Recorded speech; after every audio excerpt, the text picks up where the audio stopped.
Sem dúvida, Gabriela Tunes, vou convidar aqui para a nossa transmissão a Mônica Rodrigues, ela que é especialista em comércio internacional e ex-chefe de divisão no Departamento de Operações de Comércio Exterior no MDIC.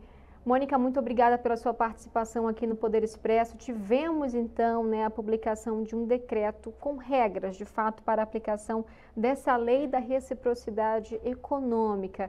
Então, queremos entender aqui, de fato, o que o Brasil pode fazer, quais são as medidas que pode adotar, tendo essa lei já regulamentada. Muito boa tarde a você. Boa tarde a todos que nos estão ouvindo. Realmente o tema, ele é um tema que é quente, a gente viu aí a publicação do decreto e vai trazer essa previsibilidade, vai trazer essa segurança jurídica para o governo brasileiro neste momento de negociação. O que nós vemos hoje é que esse decreto ele traz alguns pontos muito importantes, que é inclusive a criação do comitê interministerial. Então, esse comitê interministerial, ele traz aí a questão de poder ter Casa Civil, MRE, MDIC e Fazenda como integrantes desse comitê e que eles sim vão poder direcionar as reuniões que estão ocorrendo. Eu escutei aí vocês também comentando sobre as reuniões. A primeira ocorrida, né, hoje pela manhã, nós vimos o vice-presidente, o ministro Geraldo Alckmin, fazendo alguns comentários muito pontuais aí sobre a reunião ocorrida. Também estavam presentes ali o presidente da CNI, estava o presidente da Fiesp, os dois também deram entrevista para tentar acalmar um pouco também os setores que estão sendo impactados por essas medidas adotadas pelos Estados Unidos. Nós sabemos que tanto a indústria quanto o setor do agronegócio vão se manifestar, inclusive até o governo pede para que os setores que estão mais impactados, eles consigam estabelecer um diálogo mais proativo, de forma a trazer todas essas sensibilidades dos setores, para que se possa adotar medidas, como o próprio vice-presidente comentou. A ideia não é que se parta para uma retaliação, a ideia é que se possa negociar. Ele traz ali informações importantes sobre a disponibilidade do governo brasileiro em se unir nesse momento. Então, o setor da indústria, o agronegócio, entidades de classe estarão envolvidas nessas reuniões, e isso vai trazer mais robustez para essa negociação quando ela começar a ocorrer com os Estados Unidos. E isso é muito bom para o Brasil, que essa forma de negociação esteja estruturada e esteja muito bem elaborada. Nós sabemos ali que tem vários setores atingidos pela medida de elevação da alíquota de importação lá nos Estados Unidos, uma elevação que o governo brasileiro considera como inadequada, e realmente é algo que a gente vê completamente fora de qualquer padrão estabelecido anteriormente entre o comércio entre Estados Unidos e Brasil. E como que a gente pode falar assim na prática sobre todas essas, de acordo com a regulamentação da Lei da Reciprocidade Econômica, o que seriam essas contramedidas na prática, por exemplo, que o comitê poderia criar por conta própria na área de negociações que são espontâneas, né, que não precisam passar pela CAMEX? Teria algum exemplo que a senhora tem para a gente tentar exemplificar mais? A criação do comitê e todas as decisões que serão tomadas pelo comitê, você veja, isso é uma coisa completamente nova, que foi estabelecida agora pela Lei de Reciprocidade. Então, tem alguns detalhes que eles ainda estão em encaminhamento de soluções. Ainda tem muita coisa que precisa ser definida, o que vai passar pela CAMEX, o que poderia ser decidido de forma sem que passe pela Câmara de Comércio. Então, isso ainda não é algo que está totalmente definido, porque não há nenhuma decisão tomada, e não há nenhuma diretriz que direcione para que um determinado assunto seja decidido sem a participação da CAMEX. Muito questionado em relação também aos últimos dias sobre as possibilidades dessa lei que envolve já a área de algumas medidas aí que envolvem propriedade intelectual e industrial. Queria entender também quais seriam essas possibilidades de medidas envolvendo essas duas áreas e que, de acordo, pelo menos também com especialistas, poderiam ser adotadas pelo Brasil caso, né, em um cenário em que, de fato, o Brasil decidisse adotar alguma medida contra os Estados Unidos. Veja, como eu observei, tanto em conversas com algumas entidades de classe, com alguns empresários, essas conversas elas trazem muito das sensibilidades, dos pontos de convergência e dos pontos de atrito com as medidas adotadas.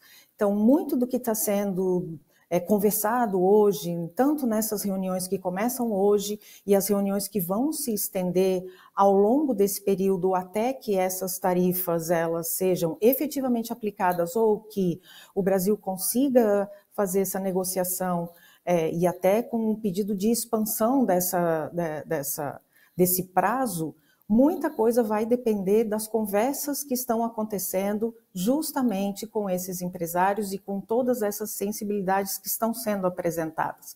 O que é interessante de destacar é que nós estamos num ponto agora em que há a coleta de todas essas informações. O governo precisa escutar todos esses entes, todos os atores nesses processos de exportação, de exportadores para os estados e de toda a sociedade, e aí entenda-se são os empresários, as entidades de classe e os outros próprios ministérios que compõem esse comitê que foi criado por meio desse decreto. Vai ser muito interessante que se acompanhe como vai ser o desenrolar dessas reuniões. Amanhã acontece uma reunião também com o Anshan e com o vice-presidente. E outro ponto também que vai ser interessante vai ser a conversa que vai haver com o setor que é muito atingido, que é o setor do café. Então, são várias reuniões que vão ocorrer e, ao longo dessas reuniões, nós poderemos observar toda essa evolução a partir das reuniões que começaram hoje, teve uma às 10 horas, como vocês bem comentaram, e está ocorrendo agora essa outra reunião, essa segunda reunião do dia de hoje com o setor do agronegócio. Então, no decorrer desta semana, teremos novidades quanto a detalhes, quanto aos pontos que ainda estão um pouco nebulosos ou que ainda não têm uma diretriz mais encaminhada que a gente possa se apegar para fazer comentários um pouco mais profundos sobre esse tema. Estamos dependendo aí de como vai se desenrolar, como vão ficar essas reuniões aí ao longo dessa semana. E, Mônica, na prática, como a senhora disse, o setor do café vai ser um dos mais atingidos, a carne também. E como que esses setores vão ser afetados diretamente, se a gente falar pela população brasileira, para o pessoal de casa entender? Como que lá em casa eu vou ser afetada com essa tarifa, já que vai prejudicar muito o café e também a carne? Você veja que a aplicação dessa elevação da alíquota de importação, ela serve para as exportações brasileiras para os Estados Unidos. Nós somos, o Brasil, né, nós somos grandes produtores, o Brasil é um grande produtor de café, nós temos estados que se caracterizam e se destacam com essa produção, e esses produtores eles estão sentindo na pele o que vai acontecer, porque as importações do lado de lá vão ser majoradas em 50%. Então isso significa que as exportações brasileiras vão ter dificuldade de entrar no território dos Estados Unidos, justamente por essa alíquota elevada. Então, o que nós vamos ter aqui é um cenário de dificuldade das nossas importações, então os exportadores estão sendo impactados de forma severa e nós temos suco de laranja, café, entre outros produtos, carnes que vão para os Estados Unidos, então existe aí esse fenômeno em que a gente acompanha aqui uma elevação da tarifa de importação para os produtos brasileiros que vão chegar aos Estados Unidos. E isso é muito ruim para os exportadores. Nós ainda não temos a dimensão total de como isso vai impactar diretamente. Quem está em casa ali, a gente já sabe que o preço do café ele vem sofrendo elevações, e as exportações prejudicadas, elas criam um impacto maior ainda para o setor do café. O que nós esperamos é que as negociações elas engrenem de tal forma que consigam debelar toda essa efusividade inicial que aconteceu com esse tarifaço aí aplicado pelos Estados Unidos, e que isso se resolva da melhor forma possível e da forma mais rápida, para que a gente também possa, de alguma forma, além não só de dimensionar esses impactos, de ouvir essas empresas e discutir essas contrapartidas, vamos dizer, se elas realmente existirem. Mas, inicialmente, o impacto maior vai ser para o exportador e não para os importadores brasileiros, e para quem está em casa, por enquanto, não tem ainda motivos para se preocupar. Agora, os motivos são preocupantes por conta da economia, por conta dos impactos de uma forma geral.